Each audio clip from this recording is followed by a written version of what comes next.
ఇప్పుడు రాజుగారు అది ఫారెస్ట్ భూమా, రెవెన్యూ భూమా, మీరు చెట్లు పెంచినరా, కంచె భూమా, ఇట్లాంటి చర్చలోకి పోదలుచుకోలేదు నేను. ఎందుకంటే విషయం సుప్రీంకోర్టు ముందు పెండింగ్ ఉంది. నేను ఒకటే అడుగుతా ఉన్నా, ఆంధ్రప్రదేశ్లో వాల్టా అనే ఒక చట్టం రాష్ట్ర ప్రభుత్వం అప్పుడు ఉన్నటువంటి ఉమ్మడి ఆంధ్రప్రదేశ్ ఉన్నప్పుడు ఏర్పాటు చేసింది.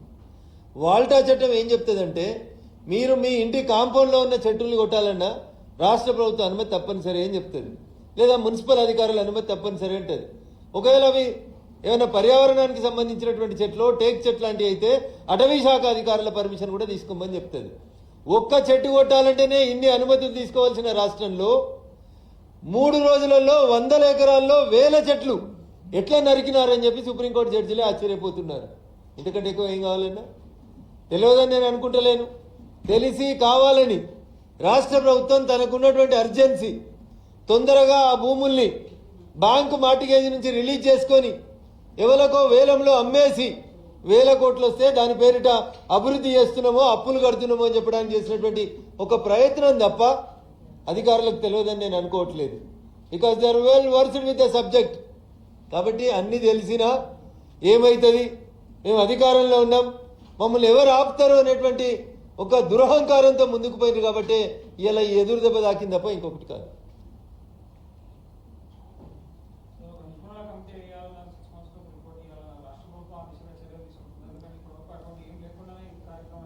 అందుకనే గౌరవ సుప్రీంకోర్టు న్యాయమూర్తులు ఏం చెప్పినారంటే, ఈ ఆర్డర్లో మేము చెప్తున్నటువంటి అంశాలన్నింటినీ చీఫ్ సెక్రటరీ గారు ప్రత్యక్షంగా పర్యవేక్షించి సంఘటనా స్థలానికి వెళ్ళి, ఈరోజు మా ఆదేశాల మేరకు అక్కడ ఉన్నటువంటి హైకోర్టు రిజిస్ట్రార్ వెళ్ళి అక్కడి నుంచి ఫోటోలు, వీడియోలు, అక్కడ జరుగుతున్నటువంటి అంశాలకు సంబంధించి పూర్తి స్థాయిలో డీటెయిల్ పంపించినారు. కాబట్టి మేము అవన్నింటినీ ఆన్ రికార్డులో రిజిస్టర్ చేసి ఆ తర్వాతనే ఈ ఉత్తర్వులు ఇస్తున్నామని చెప్పినారు.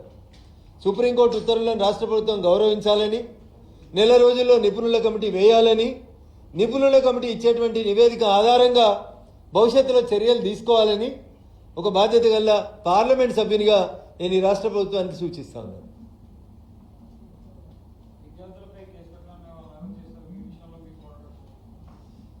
భారతీయ జనతా పార్టీగా మేము విద్యార్థుల పక్షాన నిలబడతాం, వారికి కావాల్సినటువంటి లీగల్ ఎయిడ్ అందిస్తాం. కేసులు రిజిస్టర్ అయిన తర్వాత వెంటనే వాటికి సంబంధించి కోర్టులలో బెయిల్ పిటిషన్స్ మూవ్ చేస్తూ ఉన్నారు. ఇప్పటికే విద్యార్థులు కొంతమంది స్వయంగా తమ పక్షాన తామే ఆర్గ్యుమెంట్ చేసుకుంటా ఉన్నారు. మేము మళ్ళీ చెప్తా ఉన్నాం, పెట్టిన తప్పుడు కేసుల విషయంలో, కూలగొట్టినటువంటి చెట్ల విషయంలో, ఇల్లీగల్గా కబ్జా తీసుకుంటున్నటువంటి 400 ఎకరాల భూముల విషయంలో సెంట్రల్ యూనివర్సిటీ విద్యార్థులు చేస్తున్న పోరాటాన్ని మేము మనస్ఫూర్తిగా అభినందిస్తూ, వారికి పూర్తిగా న్యాయం జరిగేంత వరకు ఒక వకీల్గా, ఒక ఎంపీగా, ఒక భారతీయ జనతా పార్టీ నాయకునిగా, కేంద్రంలో అధికారంలో ఉన్నటువంటి పార్టీగా తప్పకుండా విద్యార్థుల వెంట ఉంటామని చెప్పి ఈ సందర్భంగా చాలా స్పష్టంగా తెలియజేస్తా ఉన్నాం.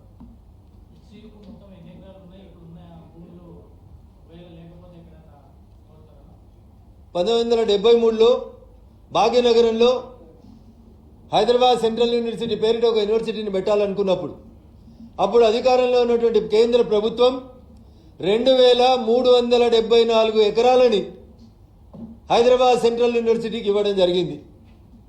దాంట్లో పంచనామా చేసిర్రా, పొజిషన్ ఇచ్చిర్రా, టైటిల్ ట్రాన్స్ఫర్ చేసిర్రా, చేయలేదా అనేటువంటి అంశాల గురించి మనం డీప్గా చర్చించే కంటే ముందు రేవంత్ రెడ్డి గారు అనేటువంటి తెలంగాణ రాష్ట్ర ముఖ్యమంత్రి గారు పొద్దున్న లేస్తే పొద్దుకేసరికి 100 సార్లు మాది ఇందిరమ్మ రాజ్యం, ఇందిరమ్మ రాజ్యం, ఇందిరమ్మ రాజ్యం అని చెప్తుంటారు. మరి 1973లో అప్పుడు జరుగుతున్నటువంటి తెలంగాణ రాష్ట్ర సాధన ఉద్యమాన్ని అణిచివేసినందుకు మీకు డెవలప్మెంట్ చేస్తామని ఆనాడు ఇందిరమ్మ భూములు ఇస్తే, ఇందిరమ్మ సెంట్రల్ యూనివర్సిటీ పెడితే ఇలా భూములని వ్యాపారం కోసం వాడడం ఇందిరమ్మ రాజ్యం పేరిట అధికారంలోకి వచ్చిన రేవంత్ రెడ్డి గారికి ఎంతవరకు తగుననేది ఒకసారి రాష్ట్ర ముఖ్యమంత్రి గారు ఆలోచించుకోవాలని చెప్పి ఈ సందర్భంగా తెలియజేస్తా ఉన్నాం.